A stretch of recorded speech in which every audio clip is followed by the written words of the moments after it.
Good evening, everyone.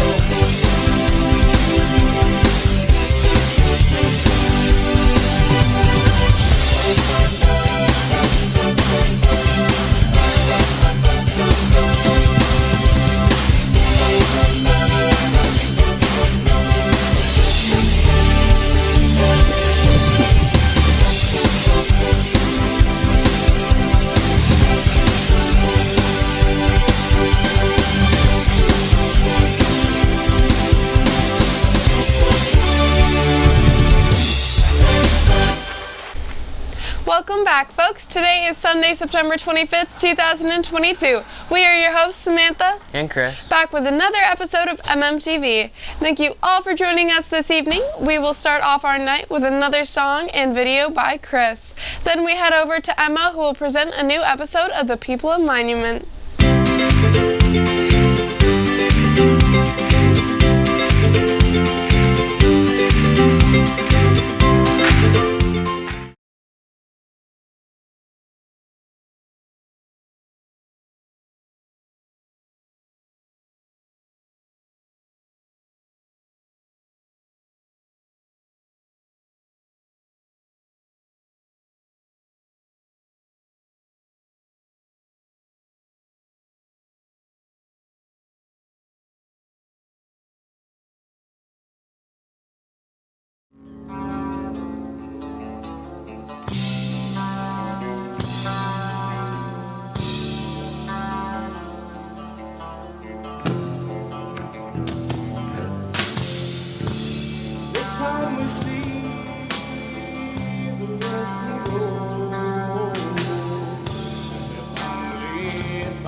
Miss Wilton, we were trying to find you.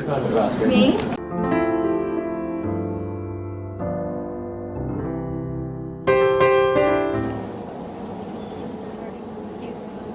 Miss Wilton, how are you today? I'm good, Emma. How are you? I am good. So today we're just going to be talking about what you do here and your favorite parts of the job, and isn't that crazy? Yeah. I love my job. Yeah. So, how about today? How are you feeling today? Today's going to be good? Yeah, I feel it's a good day. I feel like we're in, I don't know, maybe our third or fourth week of school so far, and I think that the school year has been off to a really good start. Mm-hmm. And what do you do primarily? Yeah, so my primary role is I am one of the school clinicians, so that means I see students in a for a wide variety of reasons. Kids can come to me just to say hi. They can come to talk to me about things that might be going on in their personal lives, might be going on here at school. I also run the BRIGHT program here at Monument, which stands for Bridge for Resilient Youth in Transition. So students that have had an extended absence from school for a wide variety of reasons. It could be medical, it could be mental health, It could be a death in the family, and they've missed a good amount of school, can come through the program to help them transition back into school and get back into their classes. That's wonderful. That is so cool. Yeah, I'm so glad we have you here. Thank you. It's a great program. We've helped a lot of kids. Yay! Okay, have a good day. Thank you. You too, Emma. Bye. Over the ocean, this time, I'll break your heart through the phone line. I'm fine, I'll call you over the ocean this time. Attention seniors, the yearbook team has released a deadline for senior photos. Submissions should include a senior photo, a baby photo, and a quote. Please turn everything in no later than November 10th, and a direct submission link has been sent through email, and a scannable QR code has been posted as well. Next up, we head over to Gage with his segment, Recipe Reviews. Then shortly after, Remy and Ember take it away with Fake It Till You Bake It.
Welcome back to Fake It Till You Bake It with Remy and Ember.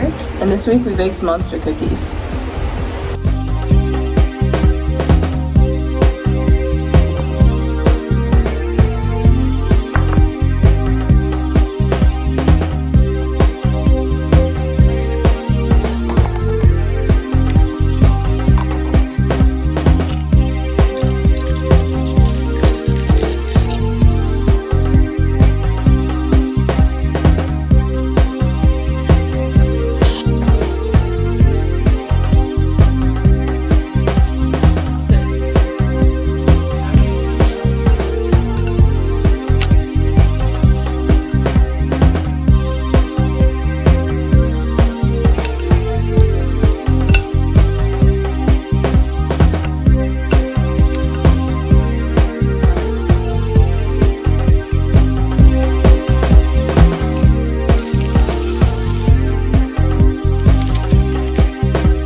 This is the taste test.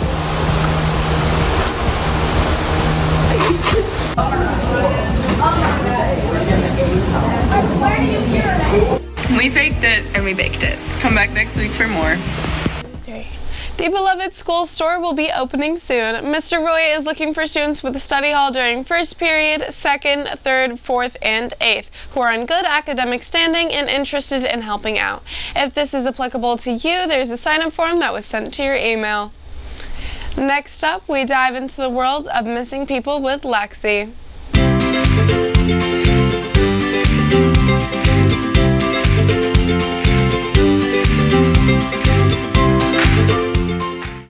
Hello, my name is Lexi, and this is Missing People, the segment where each week I'll report on a different person who has disappeared. This week's case takes place in Sandwich, Massachusetts, on November 8th of 2016. 3 white men went missing together on a fishing trip. The men were Dylan Amaral, age 22, his father Carlos M. Amaral, age 43, and Carlos' cousin Mario M. Filajo, age 41. On the date of their disappearance, the men boarded Mario's boat, the Dad Sea Cave, to go fishing. The boat was 23 feet long, big for a fishing boat. It was 55 degrees Fahrenheit that November day. That day, the men left the Sandwich Marina at around 6 o'clock a.m. It was not their first fishing trip out to sea together. They headed 26 miles towards the tip of the cape.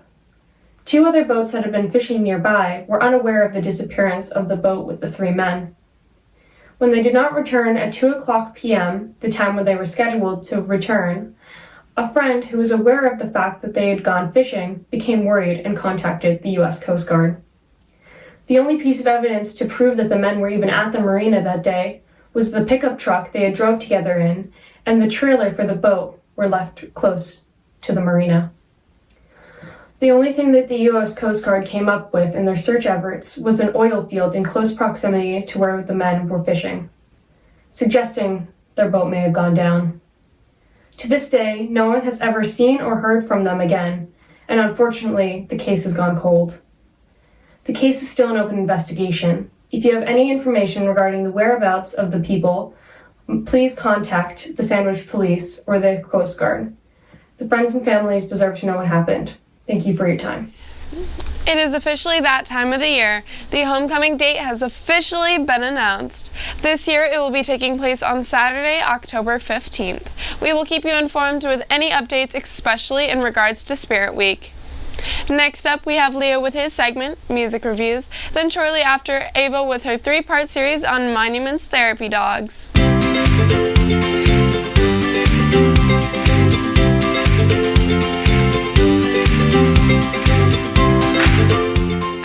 Hello and welcome to It's Music. Your host Leo, and today we're going to talk about the 2008 Bon Iver album, For Emma, Forever Ago. Bon Iver is the recording project of one not really anywhere-based musician, Justin Vernon. He sort of laid the groundwork for the 2000s, 2010s singer-songwriter, sad guy, folky guy, LL Bean customer guy, this kind of hat-wearing guy that, the great Robin Pecknold would go on to perfect. Basically, For Emma Forever Ago is in the tradition of sad, isolated breakup albums recorded in cold cabins in cold areas. Friend Justin Bon Iver, he got broken up with pretty bad by a lady named Emma, I presume. Went out to Wisconsin, got himself a cabin, and recorded this dreary, cold, rainy singer-songwriter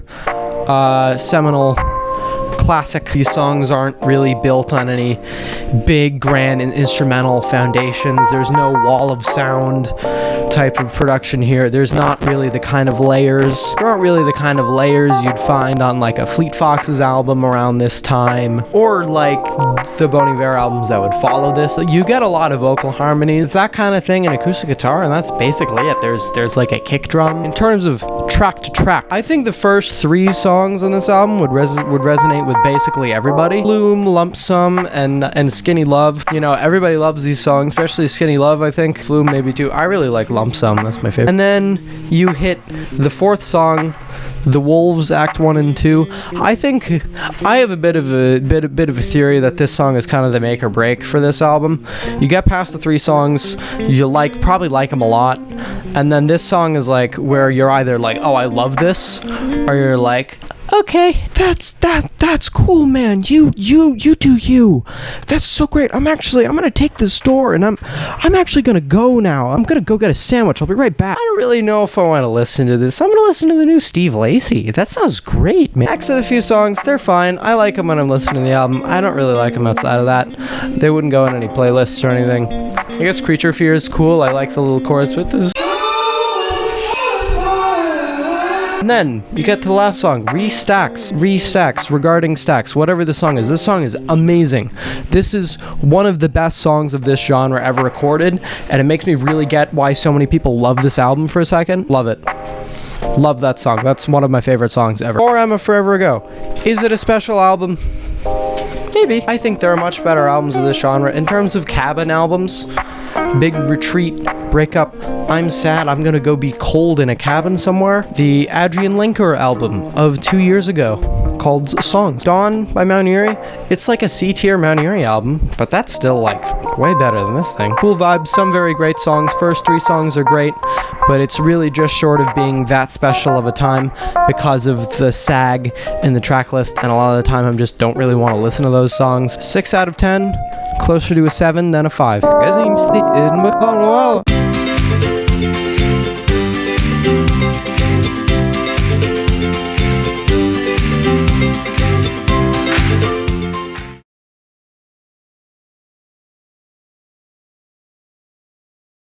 This is Fergus. He's been here since January, I believe, as a therapy dog in training. He's a year and a half old, wired-haired, pointing Griffon who loves treats. We might be back, and we might not. And he's been through 4 different levels of training, and actually in the next month, he'll be given his final therapy dog training test in Northampton. He's super friendly, a little shy, like with other dogs because he's had some incidents, but he's very non-dominant, and he loves kids and he loves other dogs. He goes to doggy daycare 3 times a week to socialize and comes here 2 days a week to be with the kids.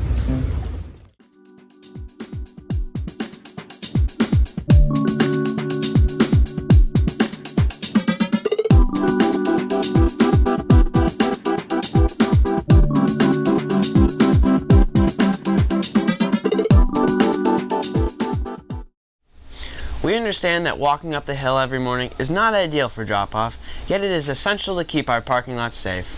Please adhere to the drop-off and pickup guidelines that are posted weekly in the newsletter to make Monument a better place for all. Now, Hyatt takes over with 2-minute summary, and then Emmett shares with us his segment on video game reviews.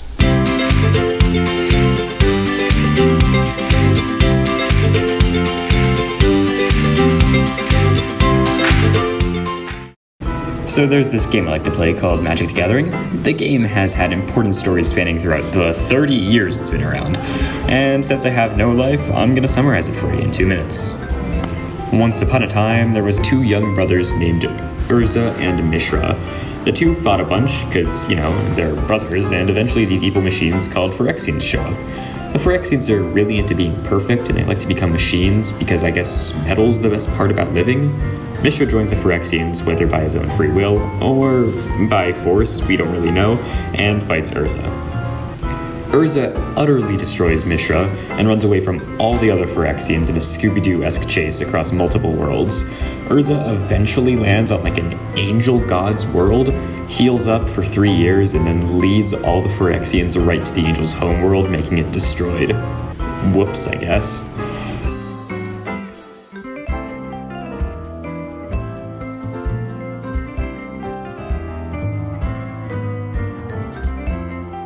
Like 2,000 years later, Karn's still here, and he's made his own world of pure metal. Karn forgets to wipe his shoes one day somehow, and apparently some Phyrexian goo got into the place. This is bad, to say the least. The goo takes over incredibly quickly, making a whole half of a corrupted world fight the other half of the normal world. And the normal world loses. 5 giant bosses now lead the Phyrexians called Praetors, but there's a problem. They don't possess the power to walk between worlds.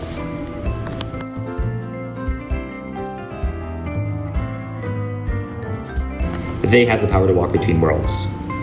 How? One Phyrexian praetor goes to one world and corrupt what was previously thought to be incorruptible. Someone who can walk between worlds. And with that, every single Phyrexian existence runs into all of our protagonists. Wars are fought, and the winner is the Phyrexians. Yeah, the bad guys won. Maybe not. The story's still going on, so there's no way to tell what actually happened yet. And that concludes my 2-minute summary of Magic the Gathering story. I hope you enjoyed me being a total nerd, and maybe I'll return to skits soon.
Are you finding it difficult to locate Spartan game schedules? If so, we have great news for you. All of our athletic events are now visible directly on the Monument website and on the Parent Square app. Last but not least, we have Emma, who will give us the weekly weather forecast as well as the MMRHS lunch menu. Then, Natalie whisks us away to the destination of the week.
Thanks, Natalie, for ending the night. Sadly, this brings us to the end of this week's edition.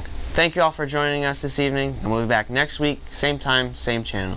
This has been your host, Samantha. And Chris. Have a good night, everyone.